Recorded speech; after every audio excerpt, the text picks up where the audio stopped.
Ketika kita berjalan, selalu arah tujuan kita hanyalah ke depan. Tidak kita ingat bahwa yang telah kita lewatkan adalah hal yang sangat berguna dan penting dalam hidup kita. Begitu pula dengan perjalanan Kerajaan Aceh pada saat itu. Tidak banyak yang tahu tentang represi ini, bahwa Aceh bukan saja menyumbang emas di puncak Monas Indonesia, namun pada zaman Kerajaan Aceh pernah menyumbang emas kepada negeri Arab. Ramainya aktivitas pelabuhan di Aceh tidak terlepas dari jumlah pedagang Asia dan Arab yang datang berduyun-duyun. Mereka memindahkan pusat kegiatan perdagangannya di Malaka atau Malaysia. Hal ini disebabkan pada tahun 1511 Portugis menyerang dan mengambil alih pelabuhan Malaka yang strategis dan penting 1969. Kedatangan para pedagang asing ke Aceh membuat masyarakat pribumi semakin akrab berinteraksi dengan mereka. Berawal dari sinilah pelabuhan Aceh makin dikenal oleh dunia, termasuk para penguasa dari tanah Hijaz atau sekarang Arab Saudi, tempat di mana Ka'bah Baitullah sebagai kiblat umat Islam berada.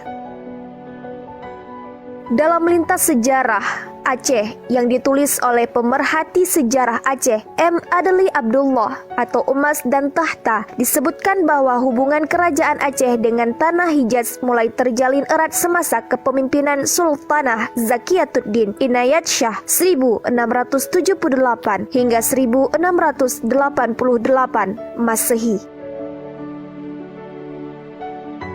Hal ini berawal pada tahun 1672. M. Syarif Barakat, penguasa Mekah pada akhir abad ke-17, mengirim duta besarnya ke timur, mencari sumbangan untuk pemeliharaan Masjidil Haram karena kondisi Arab pada saat itu masih dalam keadaan miskin.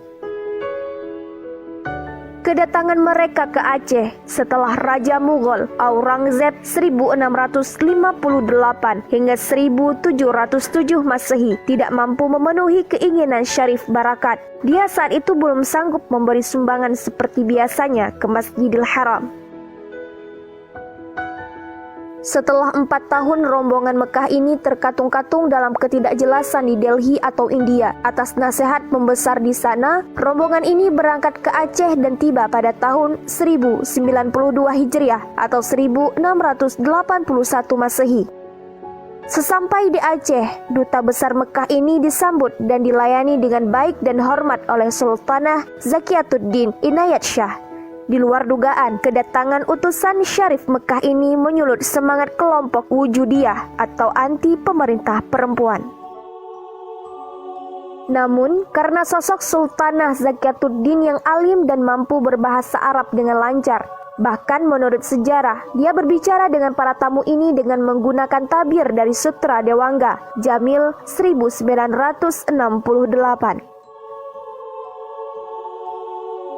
Utusan Arab sangat gembira diterima oleh Sultanah Zakiyatuddin karena mereka tidak mendapat pelayanan serupa ketika berada di Delhi, India. Bahkan 4 tahun mereka di India tidak dapat bertemu Aurangzeb.